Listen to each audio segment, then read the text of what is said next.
Thank you, Representative LaTourette, and thank you all for coming out here today. I would like to expand on some of what Representative LaTourette said. I agree completely with everything she said.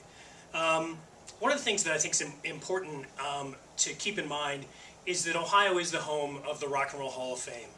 And I was at a program that the Rock and Roll Hall of Fame put on during induction week, which was second week in April. And Senator Tom Patton, who I've had a lot of conversations with about this legislation, said, because he spoke at the event, he said the Rock and Roll Hall of Fame is a true anchor of Ohio, and 49 other states are very jealous that we have it. The Rock and Roll Hall of Fame, 85% of their visitors, this is a 2014 statistic, 85% of their visitors came from at least 6 hours away. So to capitalize on that, I think it's important to also to realize Ohio's diverse musical roots. They run deep, they run statewide. I think you can look back at the Wings Over Jordan Choir, founded in 1935 in Ohio. It was the first full-time professional black choir in America, and by 1937 they had a weekly radio show, and they were performing worldwide to non-segregated artists, non-segregated audiences across the globe. In 1940s, King Records was founded initially as a country record label down in Cincinnati. It soon included rhythm and blues. Bootsy Collins was a session bass player with that. James Brown first recorded there.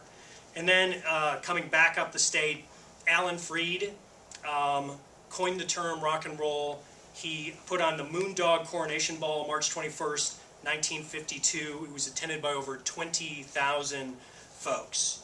I think it's also important to realize that Ohio's musical acts run across the musical spectrum. Let me list off a lot of them, and I'll give you the hometowns that they're from. The Black Keys from Akron, David Allan Coe from Akron, Bootsy Collins, as I already mentioned, from Cincinnati, Nine Inch Nails from Cleveland, Angela Perley and the Howling Moose from Columbus, Dave Grohl of Nirvana and the Foo Fighters from Warren, Dean Martin from Steubenville, Devo from Akron, Foxy Shazam and Doris Day from Cincinnati, the Isley Brothers from Cincinnati, John Legend from Springfield, Kid Cudi and Machine Gun Kelly from Cleveland, the OJs from Canton, the Pretenders from Akron, Roger Troutman from Dayton, the Devil Wears Prada from Dayton, Macy Gray from Canton, L.A. Reid from Cincinnati, Kelly and Kim Deal from Dayton, Dwight Yoakam from Columbus, Danny Thomas from Toledo, Boz Scaggs from Toledo, Boz Scaggs from Canton, Jim Brickman from Cleveland, Rascal Flatts from Columbus, Foster the People from Chagrin Falls, the Ohio Players from Dayton. So, I mean, I think we can see that there's a lot of talent that has come out of Ohio from a lot of different musical styles. And I think, it makes me think back to a book that came out in 2002, Richard Florida and the Rise of the Creative Class. Because I think that both Representative LaTourette and I realize that the music industry is a catalyst for other industries in Ohio and other creative entrepreneurship efforts.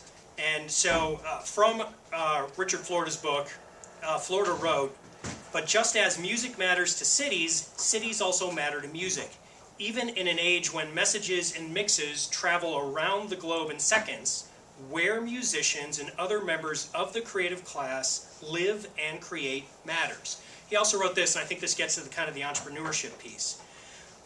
Music is now being recognized as a fruit fly industry, as an early incubator of new technologies, new business models, and the economy in general. Music is a highly competitive business, a hyper-competitive market in miniature. Mind you, that hyper-competitive market is a $7 billion industry. Tom Atha owns a recording studio in Newark, Ohio, called the Earthwork Recording. He reached out to Representative LaTourette and I, and he wrote the following, and I want to share this because I think this speaks to how we can capitalize on what Florida was trying to talk about here in Ohio. He wrote, "The industry is undergoing a colossal shift in funding, distribution, label structure, and involvement. The current growth of independent music is incredible. and the industry giants have been perplexed by how to readapt themselves. There is an opportunity like never before to compete with big music cities. The tax credit incentive will make Ohio competitive at this very critical moment. I also think that this program, and I won't go into deep detail on this one, this program could help shift the brain drain.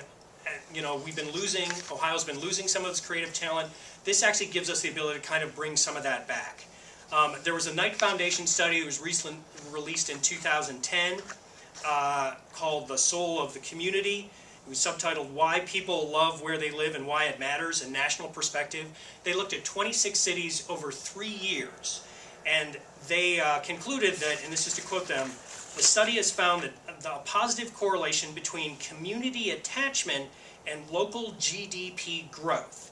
And they said the 3 things that were part of community attachment were aesthetics, openness, and social offerings. And in social offerings they had 5 different characteristics.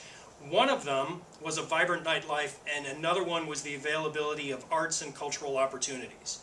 This supports the notion that OhioSounds will create direct and indirect economic activity, and again, the Knight study linked this to local GDP growth. I would also like to say, as the ranking Democrat on the Economic and Workforce Development Committee, I'm always very concerned with workforce issues, and we've already got partnerships with higher education institutions in Ohio. Ohio colleges like Oberlin, Baldwin-Wallace, Denison, Kent State University, and Tri-C are modern-day partners with this industry, turning out America's next generation of musicians, producers, engineers, arrangers, and writers. Ultimately, OhioSounds will strengthen these ties in a competitive industry while driving economic growth and keeping the best and brightest where they belong, which is right here at home in Ohio.